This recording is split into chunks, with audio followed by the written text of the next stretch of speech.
Bien, un saludo, buenas tardes a todos y a todas. Bueno, hoy es la tutoría número 10 de la asignatura de macroeconomía. Damos el último tema, es decir, ya con esto vamos directo a tema de examen. Hemos terminado nuestra preparación y ya a partir de aquí a darle caña fuerte a preparar. Yo espero que los que hayáis hecho la vez de economía, de macroeconomía, os haya ido estupendo, no hayáis tenido ninguna incidencia y que hayáis sacado una excelente calificación. De todas maneras, ahora ya sabéis, a full, a preparar todo el material, a preparar nuestros esquemitas, a tenerlo todo bien montadito. Espero que hayáis estado haciendo todos los ejercicios y todas las cuestiones que os he estado planteando como elemento complementario, lo que estábamos explicando en clase y os haya servido y estéis fuertes. Entonces, vamos allá. Vamos a trabajar nuestro último tema. Entonces, voy a compartir con vosotros la proyección del PowerPoint. Un segundito. Y empezamos a trabajar. A ver, por aquí. Vale. Bueno, bien, bueno, el último tema que tenemos nosotros es el tema 8, que es el tema del comercio internacional, flujo de capital y tipos de cambio. Aunque ya sabéis que el tema 8 completo del libro no entra, os diré hasta dónde entra. Y le tenemos que dar caña porque hay cosas muy interesantes y son muy sencillitas, ¿vale? Tiene correlación con algunas de las cuestiones que ya habéis trabajado con anterioridad, sobre todo en microeconomía, los que ya habéis trabajado en microeconomía, pero adaptado evidentemente a las cuestiones de comercio internacional y adaptado al lenguaje y a la forma en que se está trabajando la macroeconomía en la asignatura de la UNED de este tercer curso, segundo trimestre, tercer curso del grado de trabajo social. Bien, lo primero que vamos a trabajar es la ventaja comparativa. Ese concepto no es nuevo para vosotros y para vosotras porque ya os he dicho antes, la habéis dado la ventaja comparativa en microeconomía, ¿vale? Pero nosotros no os preocupéis, lo explicamos, lo asentamos, vemos cómo opera y resolvemos, ¿vale? Bien, la ventaja comparativa y el comercio internacional, que sería el enfoque que le da este capítulo. Para ello, vamos a empezar con conceptos importantes que son fundamentales y que tenemos que empezar a entender para que no tengamos ningún problema. El primero de ellos son las importaciones, ya sabéis que son aquellos bienes y aquellos servicios que nosotros compramos a otros países, ¿vale? Nosotros importamos y es cuando nosotros estamos haciendo compras de cosas que no se han fabricado, por ejemplo, en España, o contratamos servicios que ofrecen países o empresas que son externas, en este caso, a España. ¿Qué serían las exportaciones? Bueno, pues son los bienes y servicios que nosotros vendemos a otros países. ¿Qué es lo que mola? Hombre, si tengo que decir que haya una predominancia, pues la idea sería para que el flujo de capital y de dinero vaya hacia mi país, es que tenga que comprar poquito fuera y que yo venda mucho. Pues básicamente sería la idea fundamental y es la idea básica del comercio internacional desde, yo que sé, pues desde la Edad Media más o menos, ¿vale? La globalización, bueno, pues un contexto, ¿vale? En términos macroeconómicos es la extensión de los vínculos económicos entre países. Es mucho más complejo ese concepto, ¿vale? Pero bueno, aquí es como lo está trabajando Paul Krugman, en este que es el material que estamos nosotros utilizando de referencia en clase. En la extensión, generalización de esos vínculos económicos entre países, por el cual pues, se va a dar un montón de importación y de exportación y va a haber flujos de capital en un sentido, en otro, y va a haber mucho intercambio de dinero y de mercancías, etcétera, etcétera, etcétera. ¿Vale? Con ello, vamos a empezar a trabajar conceptos importantes, como por ejemplo el concepto de ventaja comparativa dentro de lo que sería el comercio internacional. ¿Vale? Aquí para ello nos vamos a utilizar esta figura, ¿vale? Que la tenéis, como ya sabéis, en el libro, en el manual que estamos utilizando de asignatura. Bueno, el panel A, que es este que tenemos aquí, que es el tema de importaciones y exportaciones de Estados Unidos, pues lo que viene a hacer es una referencia entre la diferencia entre lo que en un momento determinado se compra por parte de Estados Unidos a otros países externos y lo que vende a Estados Unidos. Como veis, hay una predominación o predomina lo que compra de lo que vende. Es decir, hay muchísimas más importaciones, ¿vale?, que exportaciones en Estados Unidos. ¿Esa tendencia es lo normal? Hombre, pues depende de los estilos que tengan económicos cada uno de los países. Por ejemplo, si nos vamos al caso belga, si os dais cuenta, ¿vale? Tiene mucha importación y exportación, pero predominan en este caso las exportaciones, ¿vale? Igual le ocurre a Alemania, que también vende más, o también le ocurriría, por ejemplo, el caso chino. El chino es una pasada, ¿vale? O Japón también, ¿vale? También tiene más exportaciones. Otros países, como el caso norteamericano, le ocurre también a Canadá, pues vamos a ver cómo le pasa a Francia y le vamos a ver, por ejemplo, en el ejemplo que nos está poniendo aquí Paul Krugman, le ocurre a México. Son países, en la opción B, ¿vale?, que se ve esa comparativa entre unos y otros que predominan en este caso en lo que compras fuera de lo que vendes hacia afuera, ¿vale?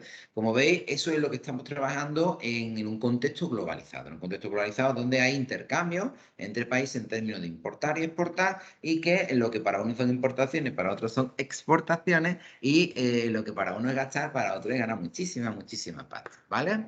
Por cierto, España es una potencia en exportación, que también importa una burrada. Vamos a ver más cuestiones. Por ejemplo, vamos a trabajar conceptos de ventaja comparativa para empezar ya a hacer ejercicio que podríamos hacer o preguntas que nos podrían caer. La idea sería trabajar esta figura 19.2, que es la ventaja comparativa utilizando la frontera de posibilidad de producción que la disteis en microeconomía, que se representa por esta sigla, FPP, fronteras de posibilidades de producción, ¿vale? Vamos a utilizar esta figura 19.2 que con eso lo vamos a entender perfectamente. Mira.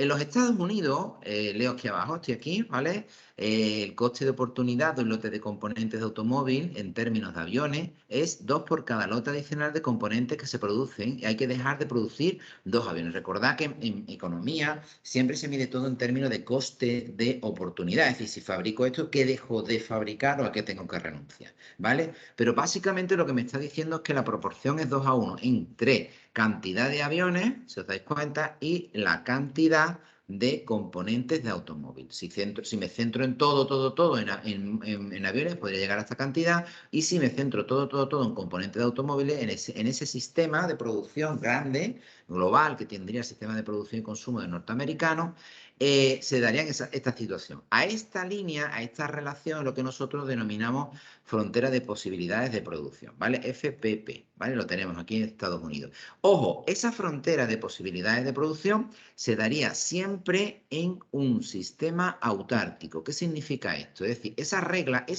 de la frontera de posibilidades de producción norteamericana que estamos explicando en esa relación entre fabrico todo aviones, fabrico todo componente de coche, o veo por dónde me quiero mover. A eso sería en una situación en la que Estados Unidos no pudiese tener comercio internacional. Es decir, no hubiera globalización, ni que hubiera importaciones, ni hubiera exportaciones. ¿Vale? Eso es lo que se llama autarquía. En el caso mexicano, por ejemplo, aquí tenemos esta primera figura. En el caso mexicano, nos vamos a la derecha, la relación es justamente opuesta. Es decir, para poder, podría su sistema fabricar 1.000 aviones, una relación 1:2, ¿no? O 2.000 en términos de cantidad de componentes de automóvil que son lotes, ¿vale? De lo que sea que estamos midiendo, siempre las mismas cantidades. Como veis, tiene una frontera de posibilidades de producción que es distinta, ¿vale? Es muy distinta a la frontera de posibilidades de producción norteamericana, de hecho es inversa. Por eso se representa de manera diferente. Ojo, esa frontera de posibilidades de producción que estamos viendo aquí del caso mexicano, ¿vale? Es en autarquía, ¿vale? Es un sistema autárquico donde imaginaros que México no pudiese comerciar con absolutamente nada o nadie, ¿vale? En términos de comercio internacional, importación, exportación. En cualquier caso, ¿vale? En ese sistema autárquico, digamos, el eje fundamental, el equilibrio en los Estados Unidos sería fabricar 1.000 aviones y 500 lotes de componentes de vehículos, y a la inversa en México serían como mucho 500 aviones, como mucho 1.000 lotes de sistema en lotes de cantidad de piezas de automóvil.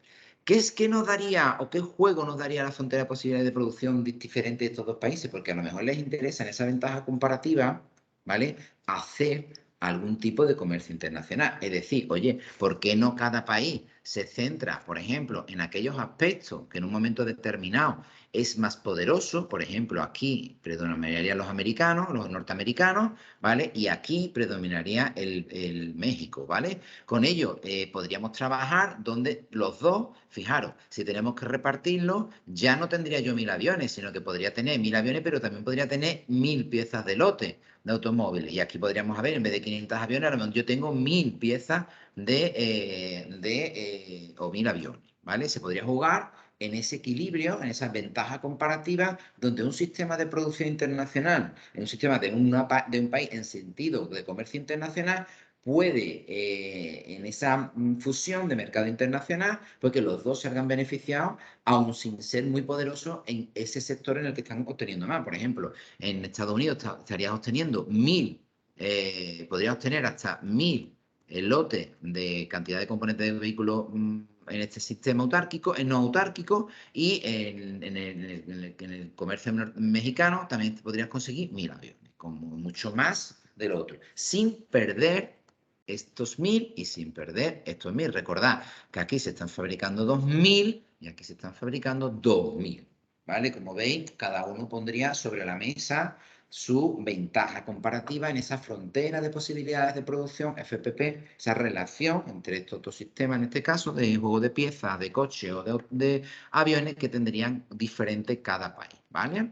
La autarquía, pues sin querer la hemos explicado. La autarquía es esa situación en la que un país no comercia con otros países. Oye, ¿esto ocurre habitualmente? Hombre, habitualmente ya no ocurre, pero sí es verdad que hay países que lo tienen muy chungo. Por ejemplo, estoy pensando en Cuba o países que tienen limitaciones por temas de guerra o por temas de conflicto o por temas de sanciones internacionales o porque el propio país se cierra y no quiere absolutamente nada con el exterior, ¿vale? Estoy pensando en Corea del Norte, cosas de estas, ¿vale? Pero son sistemas autárquicos, es decir, yo me lo guiso, yo me lo como con lo que yo tengo, ¿vale? Entonces, mi frontera de posibilidades de producción, mi FPP, me marca hasta dónde puedo llegar con lo que yo tengo y con mis sistemas de producción, ¿vale? ¿Qué supondría la ganancia del comercio internacional? Pues básicamente lo que ya os he explicado en la figura anterior. Es decir, con el comercio internacional, si nosotros en el sistema autárquico veíamos que podíamos tener 500 lotes de automóvil y 1000 aviones, ahora mismo nosotros podríamos, en una relación de comercio, si os dais cuenta, combinando la producción de Estados Unidos con la mexicana, ya no se nos va a 1000, sino que podríamos ir a 1250 o 750 como una situación hipotética, ¿vale? En el caso mexicano, ¿qué pasaríamos? Pues pasaríamos también de una situación de autarquía, que serían esos 1500, en función de si son aviones o si son lotes de piezas de automóviles, nos podríamos ir a una situación hipotética, si os dais cuenta, podemos transgredir esa frontera de posibilidades de producción y iríamos a 750 o 1250. Bueno, en el ejemplo que yo he puesto antes ponía 1000 y 1000 por aquello de cuadrarlo, ¿no? Pero realmente sería hasta donde nosotros quisiésemos llegar. Pero técnicamente de lo que se está hablando es esta diferencia. Es decir, saltamos, rompemos, ¿vale? Esa frontera de posibilidades de producción y nos vamos a una situación de comercio internacional, ¿vale? Estaríamos jugando ya no en situación de autarquía, sino que estaríamos jugando precisamente en esa situación de comercio que nos daría una ventaja tremendamente interesante, ¿vale? Esto es lo que estamos hablando es cuando pasamos de un sistema autárquico a un sistema de comercio internacional. Vamos a ver qué determina, porque claro, todo esto va a depender mucho de las características y las cuestiones que cada país, ¿vale? Y cada región del mundo tengan en términos de producción. Porque, ¿qué elementos determinan esa ventaja comparativa y por tanto influyen en el comercio internacional? Bueno, pues las fuentes de la ventaja comparativa, es decir, porque unos países son buenos en unas cosas y no son tan buenos en otras, nos la va a dar precisamente los diferentes factores que influyen en ello. Por ejemplo, ¿de dónde salen esas ventajas comparativas? Los economistas estudian el comercio internacional han encontrado 3 fuentes fundamentales o principales, ¿vale? Para entender esa ventaja comparativa de un país sobre otro en un sistema de producción. Por ejemplo, tendríamos las diferencias en el clima, que es muy sencillo. Oye, mira, ¿por qué Cuba es tan bueno como Canarias es tan bueno teniendo plátano? Porque el clima y las condiciones que se dan son muy buenas para producir plátano. Si yo me voy a Rusia, pues en Rusia o me voy a un país nórdico, me voy a encontrar que allí tener plátano es muy complicado, ¿vale? Porque el clima pues ya me está dando la razón de que mi país a lo mejor va a ser mucho más sencillo y tener mucha más ventaja comparativa en determinados elementos en los que influye el clima, ¿vale? También, muy importante, las diferencias en las dotaciones de factores. Es decir, ¿eso qué tiene que ver? Bueno, pues aquí os he puesto una anotación en que la intensidad en el uso de los factores de producción de un bien es una medida de producción relativa a los que se usan en diferentes factores. Según el modelo Exer-Ohlin, ¿vale? Mira cómo se escribe, un país tiene una ventaja comparativa en los bienes cuya producción es intensiva en los factores que el país tiene en abundancia, ¿vale? Esto es muy importante también, ¿vale? Es decir, ¿a qué dedico mi sistema de producción? ¿A qué dedico mis factores? O a aquellos elementos en los que yo ya me he especializado de manera histórica, ¿vale? o que tenga una abundancia. Muy sencillo, si yo tengo yacimientos de aluminio o de mercurio o de lo que sea, o de coltán, que es tan famoso, pues evidentemente mi país ahí tiene una dotación de factores, unos elementos que puedan ser predominantes. No es el clima, sino que os dais cuenta que son otros elementos en los cuales yo puedo ser intensivo o puedo tener una ventaja también comparativa. Tercer elemento importante, bueno, como básico, que es la diferencia en la tecnología. Oye, mira, hay países que son punteros en elementos tecnológicos, tienen determinados conocimientos que otros países no lo tienen. Bueno, pues esta gente son los que van a fabricar ordenadores, van a fabricar móviles, van a generar productos para laboratorios científicos, van a fabricar las vacunas del COVID, ¿vale? Son aquellos que tienen esos sistemas de producción o esas tecnologías que permiten tener ventajas comparativas en un comercio internacional, ¿vale? Y hace que otros países dependan de ello porque no tienen esa capacidad, no tienen esa tecnología o no han generado una dotación de factores necesarios o de producción para poderlo fabricar en demanda en función de lo que van necesitando, ¿vale? Bueno, más cositas que podemos ir metiendo, pero para que veáis que son bastante interesantes. Dentro de lo que sería esa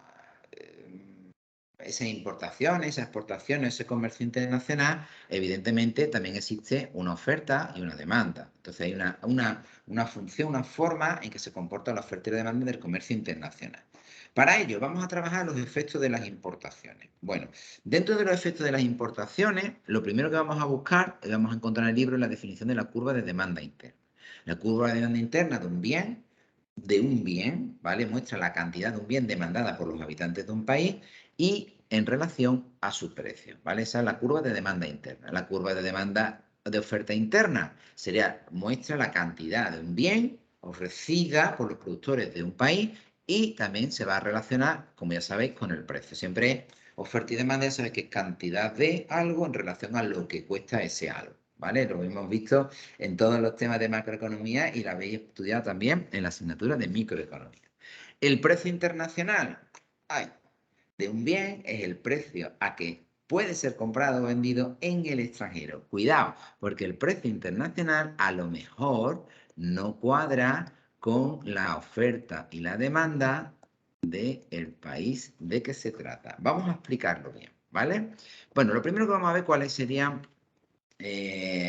una curva de oferta y de demanda con un punto de equilibrio o de precio equilibrio, de cantidad equilibrio estándar para entender esto. Recordad, siempre se ve un producto en relación a lo que vale ese producto. Ese producto se va a ver la cantidad y el precio, ¿vale? Entonces lo que queremos ver ese producto, qué comportamiento tendría en un sistema autárquico, es decir, oye, solamente voy a tener en cuenta ese producto en mi país, ¿vale? Por ejemplo, vamos a tener en cuenta los langostinos, este ejemplo que tenemos aquí, o luego lo vamos a ver si se vincula a temas de importación y exportación, qué le ocurre a la cantidad, qué le ocurre al precio, porque claro, va a variar, ¿vale?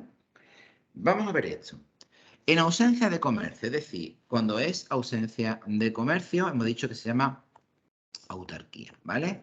En ausencia de comercio, autarquía, el precio interior del país, ¿vale? Lo tenemos aquí fijado. Este es el precio en una relación, una situación de equilibrio, donde tenemos la oferta y la demanda interna. Recordad que toda curva de demanda tiene pendiente negativa y las curvas de oferta tienen pendiente ascendente. Donde se corta nos da el referente del precio de equilibrio, ¿vale?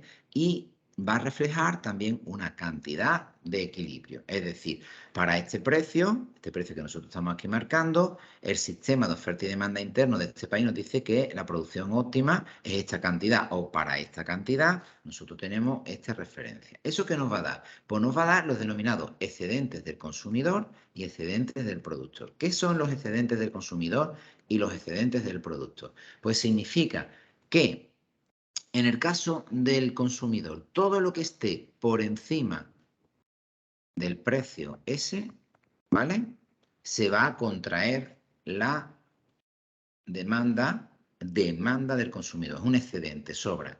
Pero en el caso del productor, todo lo que esté por debajo de ese precio, pues, al que produce no le interesa. Entonces, todo eso aparte es lo que nosotros llamamos excedente del producto. Esto técnicamente lo habéis estudiado en microeconomía también, ¿vale? Es decir, toda situación de equilibrio, todo lo que esté por encima o por debajo es o el excedente del consumidor o el excedente del productor. ¿Cómo sabemos cuál es el excedente del consumidor? Muy sencillo. Nos lo marca la línea, esto es muy importante, la línea que una el punto de precio con el punto de equilibrio. Esta parte de aquí, en relación a la curva de demanda, es lo que se denomina excedente del consumidor, ¿vale? Si nosotros queremos saber cuál es el excedente del productor, el excedente del productor en este caso siempre va a ser aquel elemento que va desde esa misma línea del precio-equilibrio con la curva de oferta, en este caso interna. A esto siempre lo vamos a llamar.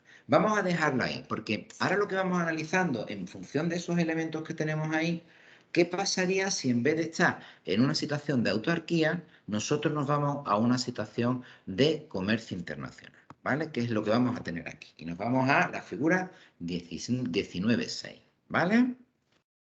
En esta figura 19.6, el precio internacional de los langostinos es PI, precio internacional. ¿Qué ha ocurrido aquí? Fijaros, estamos en una situación de que hay mucho langostino en el mercado internacional, entonces como hay mucho langostino, hay mucha oferta perdón, vamos a explicarlo pasito a pasito.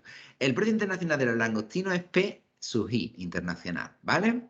Es menor que el precio en autarquía. Este sería el precio en autarquía. Si os dais cuenta, el precio en autarquía es el que corta, ¿vale? Al punto, digamos, equilibrio entre la oferta y demanda interna, ¿vale? Cuando la economía está abierta, el comercio internacional, las importaciones entran en el mercado interior y el precio interior pasa a una situación más baja. ¿Por qué? Pues porque, oye, mira, están los langostinos que tenemos aquí en España, más todos los langostinos que vienen de Marruecos, de Portugal, de Italia, de yo qué sé, de donde sea. Claro, entran un montón de langostinos aquí, como hay muchos langostinos, ¿vale? El precio general del langostino baja. ¿Eso qué va a suponer? Pues eso va a suponer que en un momento determinado, si el nuevo precio es este, ¿vale? Vamos a producir una retirada de la oferta. Se va a ver la gente que oferta, oye, el precio ha bajado, a mí no me interesa poner langostinos en la calle para venderlos porque el precio ha bajado mucho, hay mucha competencia, hay mucho langostino que está entrando de fuera, se deprecia el producto. Si se deprecia el producto, lo normal es que la oferta se contraiga y pase de una situación de equilibrio, Q sub A, a una cantidad ya que sería la cantidad ofrecida en el interior bajo esa situación de comercio internacional en relación a esas importaciones, ¿vale? Pero ¿qué le ocurre a la demanda? Ojo, a la demanda no funciona así. El precio ha bajado. Si os dais cuenta, al haber bajado el precio, ¿vale? La demanda interna dice, yo que está muy barato el langostino, yo quiero más. Entonces, claro, va a querer una cantidad demandada en el interior bajo el comercio. Esto es muy importante, ¿vale? ¿Qué es lo que hay aquí? ¿Qué suple esta cantidad? Bueno, pues esta cantidad de aquí a aquí es lo que se llaman las importaciones, ¿vale? Es decir, en la regla nacional, ¿se entiende? Solamente aportarían aquí los productores nacionales españoles. Esta diferencia, la que va desde aquí hasta aquí, porque aquí hay demanda, ¿vale? Esta diferencia la van a cubrir, en este caso, las importaciones. Esto es muy importante. Todo ese trayecto lo va a cubrir las importaciones. Repito, en una situación, en la situación nacional en la que estamos, solo hasta esta cantidad cubriría el sistema de producción nacional porque es hasta el precio que están dispuestos a producir. Esto es su curva de oferta. Pero claro, la demanda la tenemos, hemos dicho, aquí. ¿Vale? ¿Quién va a dar a ese precio todo ese juego? Bueno, pues toda esta franja, toda esta cantidad, lo digo por si os caen ejercicio de preguntas, ¿vale? Toda esta cantidad que va desde la situación inicial de cantidad esta hasta aquí, como veis, es un tramo importante, nos lo van a dar las importaciones, nos lo va a dar ese comercio internacional, ¿vale? A través de lo que estamos contando. En relación a quién le viene mejor y a quién le viene peor, hombre, pues por lo que acabo de contar, es evidente que le viene mucho mejor a los que demandan, porque van a pagar mucho menos por los langostinos, que a los que ofertan, porque han tenido que contraer la cantidad, venden menos y además lo venden a un precio más bajo, ¿vale? ¿Eso cómo se explica? Pues también con los excedentes del consumidor y los excedentes del productor. Fijaros, antes estuvimos explicando en esta figura, ¿vale?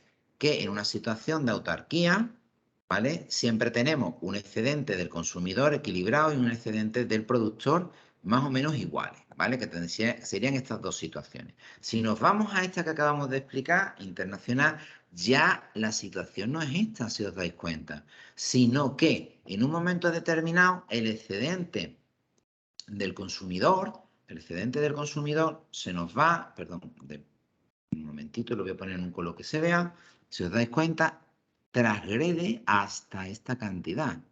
Fijaros todo lo que hay aquí. Hemos aumentado muchísimo, muchísimo el área. Es decir, las ganancias, la diferencia sería unir todo lo que teníamos antes más la X, ¿vale?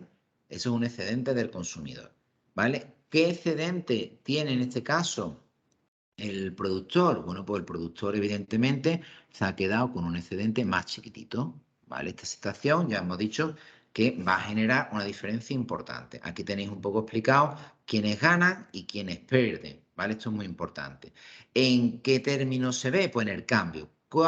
¿Qué mide aquí el cambio o la diferenciación? Pues la diferenciación la mide Z. Z es este rango, ¿vale? Este rango que tenemos aquí es el cambio que se ha producido. Esa variación que se la come, esta variación se la come el consumidor, ¿vale? Beneficia al consumidor, ¿vale? Que es por el proceso por el cual la demanda interna, perdón, la oferta interna solamente atiende esta cantidad, solo puede atender esta cantidad y la cantidad que se está consumiendo llega hasta esta y toda esa diferencia, que es este rango que se produce desde aquí a aquí, lo están supliendo otros, ¿vale? Otros elementos, otros productores internacionales que a través de las importaciones están metiendo los langostinos. Esto es lo que nos está diciendo esta gráfica. Vamos a suponer en un momento determinado que esto coge otro sistema. Fijaros, este es otro sistema, ¿vale? Imaginaros que en vez de langostinos son ordenadores. Yo fabrico muchísimos ordenadores y yo tengo una situación en autarquía, recordáis, yo para mí mismo y conmigo solo, donde a un punto de situación de equilibrio de oferta y demandas internas, ¿vale? Tengo esta cantidad, ¿vale? ¿Qué ocurre? Imaginaros que en un momento determinado, en mi país, en mis ordenadores, hay mucha demanda internacional y yo no estoy en autarquía, sino que estoy en el comercio internacional, ¿vale? Eso significa que si yo puedo vender mis ordenadores fuera y a un precio más alto, lo voy a vender. Y eso es lo que ocurre aquí, ¿vale? Imaginaros que se da esa situación. ¿Qué ha cambiado? Pues lo que ha cambiado es que ahora mismo los precios del que fabrica, del que oferta, están hasta aquí. Todo el comercio internacional, toda la gente de ese sistema nacional de este país, España, por ejemplo, va a pasar de esta situación, equilibrio, a producir esta cantidad porque hay un mejor precio fuera, ¿vale? Yo lo voy a empezar a vender y lo vendo al precio que se vende fuera, ¿vale? Pero ¿qué le ha ocurrido a los demandantes nacionales? Pues que están en este otro precio. Oye, y si es más caro el producto, la demanda interna de ordenadores cambia. ¿Vais viendo o no? ¿Esto a quién está beneficiando? Hombre, pues está beneficiando mucho a los que ofertan. ¿Por qué? Porque van a vender mucho más y más caro, y sobre todo a través de las exportaciones, y contrae la demanda interna porque ha encarecido el precio. Estamos en esta cantidad, ¿vale? La diferencia entre lo que se consume a nivel de país interno y lo que estamos vendiendo desde ese mismo país hacia afuera es lo que se llama exportaciones, ¿vale? Por ejemplo, oye, mira, resulta que aquí hay aceite recordar lo que ha pasado con Ucrania, que se ha encarecido el aceite de girasol. Se ha puesto tan largo, tan caro, tan caro, que ha llegado a superar el del aceite de oliva virgen, ¿vale? ¿Cómo se ha producido si aquí en España tenemos girasol y tenemos aceite de girasol? Por la demanda internacional que antes atendía a Ucrania, que ahora Ucrania con la guerra no lo puede estar atendiendo, y el mercado internacional, comercio internacional, demanda aceite de girasol. ¿Qué ocurre? ¿Quién tiene aceite de girasol? España. España es quien lo vende, al que paga más.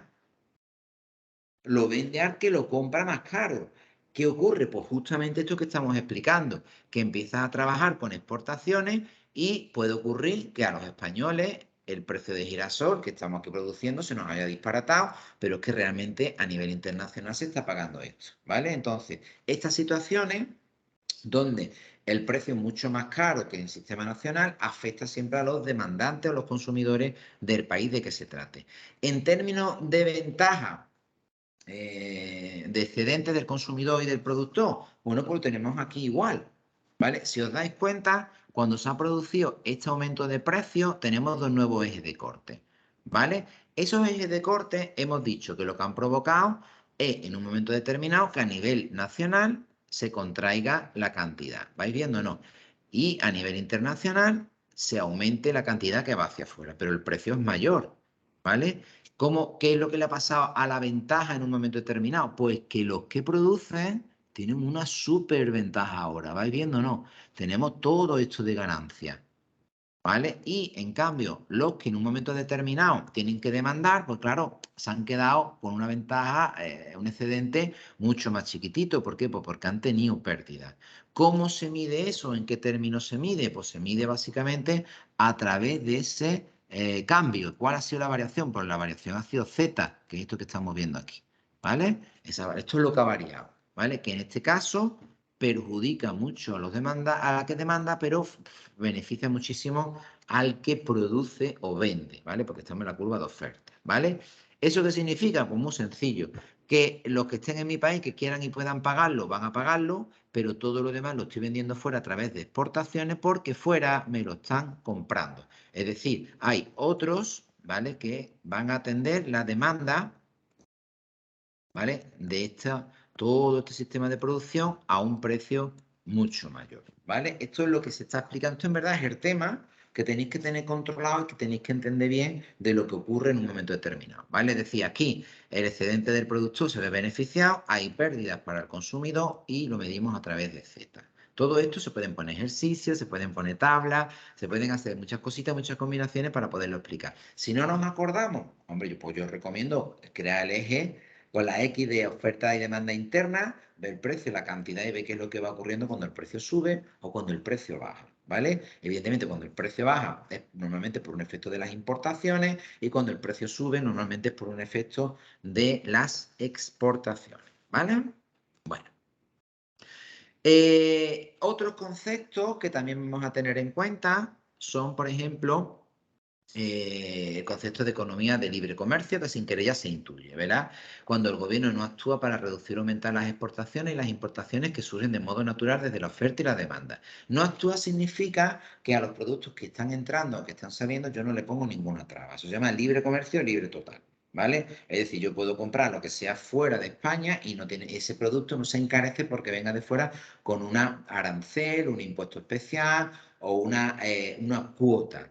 Cuotas es un efecto sobre la cantidad, ¿vale? Básicamente, hablaríamos de comercio que está controlado, ¿vale? Cuando las políticas limitan las importaciones a través de proteccionismo o barreras de comercio, ¿vale? Por ejemplo, la que más se suele utilizar son los aranceles. ¿Qué es un arancel? Pues una multa, un impuesto sobre la importación. Oye, mira, vienen los langostinos de fuera para no hundir el precio de dentro de los langostinos o para no encarecer Yo lo que voy a hacer es para pues, que sea competitivo el langostino nacional, al langostino que venga de fuera, yo le voy a poner un arancel. Este langostino que viene de fuera, pues tiene que pagar tal cantidad. Claro, le suma el precio que viene más la cantidad de multa que yo le pongo, lo equiparo, por ejemplo, a mi langostino nacional. ¿Esto es libre mercado? No, pero es una medida proteccionista de la economía nacional, ¿vale? A través de un arancel. También se puede proteger en vez de como una multa económica, limitando la cantidad. Entonces el efecto es menor. Oye, mira, no es que puedan entrar todos los langostinos que quieran, sino que yo voy a calcular X cantidades de miles de toneladas por año. Entonces eso más o menos va a influir en el comercio nacional, pero no mucho. Entonces, ¿eso cómo se llama? Pues eso básicamente es una cuota o un contingente a la importación, que es un límite legal a la cantidad de bien que puede importarse. Las dos son medidas de protección o intervencionistas o proteccionistas de la economía nacional. Esto es muy importante, ¿vale? Del mercado nacional que nosotros estemos trabajando. Repito, son aranceles y son cuotas o también denominados contingentes, ¿vale? Son las maneras en que se suele hacer. También se puede ver el efecto que tiene, por ejemplo, y con eso vamos terminando ya. El efecto de un arancel, recordad que un arancel es como una multa, un impuesto que se puede dar. Imaginaros que el precio, bueno, vamos a verlo aquí, la cuota del precio interior sube a consecuencia de un arancel, que es el excedente del producto, aumenta el área A, ¿vale? Lo tenemos aquí, ¿vale? En un momento determinado, donde tenemos aquí la curva de oferta interna, la de demanda interna. Estamos también en el caso de los langostinos, ¿vale? Si os dais cuenta, aquí tenemos el área A, excedente del consumidor, y tenemos aquí los elementos que se han producido, ¿vale? En un momento determinado con las cantidades. El excedente del producto aumenta el área A, los ingresos del Estado aumentan el área C. Esto es la parte que se va a llevar el Estado, que es un arancel. Yo a este precio internacional lo que le pongo es un arancel, le sumo un impuesto y ese precio se me va ya a este otro punto. Es decir, de esta oferta, ya la oferta nacional pasa aquí. ¿Vais viendo? ¿No? Porque ya todo eso langostino que estaba entrando a nivel exterior ya se encarece. ¿Vale? Entonces, pasaría de esta producción nacional a esta otra producción nacional. Muy importante, ¿vale? ¿Qué le ocurre a la demanda? Hombre, como ve una subida del precio, cuando sube el precio la demanda se contrae. Es decir, pasa de esta cantidad a esta otra, ¿vale? Entonces pasaríamos de esta cantidad de langostinos que podrían ser con las importaciones, esta sería el rango de antes de las importaciones, antes del arancel, ¿vale? Pasa a esta otra situación que tenemos aquí. ¿Qué diferencia hemos conseguido? Pues hemos reducido a esta aquí, que estamos aquí, ¿vale? A las importaciones después del arancel. ¿Qué es lo que ocurrió? Que la brecha que se produce es mucho más pequeña, si os dais cuenta, con posterioridad al arancel. Y una vez que nosotros aplicamos el arancel, nosotros tenemos esta brecha que tendríamos aquí más pequeñita que no la anterior, que sería previa al arancel. Como veis que es una brecha bastante grande. ¿Qué elemento se está poniendo el tapete? Pues que ahora además hay una ganancia para el Estado, que es esto. Esto es como si fuera un impuesto, ¿vale? Esta cantidad se la lleva el Estado, para que nos entendamos. El excedente del consumidor ve retraídas sus pérdidas, recordad que pasa de aquí a aquí, eso le afecta al consumidor, ¿vale? El productor, un arancel beneficia al que produce, ¿por qué? Pues porque vamos a ver que aumenta todo esto, ¿vale? Que sería toda la zona A, toda esta zona se la lleva de beneficio el consumidor y además creamos una nueva área, que es esta de aquí, que es la recaudación del Estado, ¿vale? ¿Qué cambios se han producido? Pues básicamente lo que se ha producido, un cambio en que esto me lo como con ese arancel y esto también me lo estoy comiendo, que son estos dos movimientos en las cantidades internas y de importación y posteriores también en la importación que se están produciendo, ¿vale? Como veis, es muy sencillito, lo que pasa que aquí le hemos metido una variable nueva, que es el arancel, un impuesto, y evidentemente esto va a generar también un impuesto, un beneficio para el Estado. Pero en un arancel en este caso, las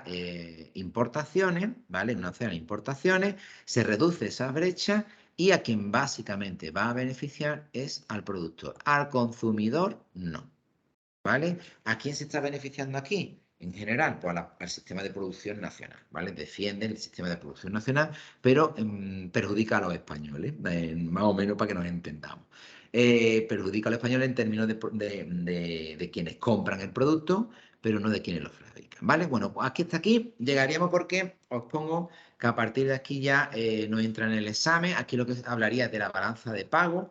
Son conceptos que nosotros no vamos a explicar, simplemente si vosotros tenéis que ver los diferentes tipos de balanzas de pago, que si queréis darle un repasito los podéis también trabajar. También podríamos ver los flujos de la balanza de pago, ¿vale? Que se va viendo un poco la teoría de flujos de balanza de pago, pero ya digo, no vamos a entrar en ello y después también daría un poco el tema del tipo de cambio de divisa, que es lo que se está trabajando aquí, y otros aspectos que también marcan, como evidentemente con una curva de oferta y de demanda del tema del cambio de divisa, pero ya digo que estos aspectos en principio nosotros no lo estamos trabajando porque no es materia de examen. Con todo ello, pues nada, deciros que espero que tengáis una fantástica y una fabulosa prueba de examen, que lo tengáis todo súper controladito.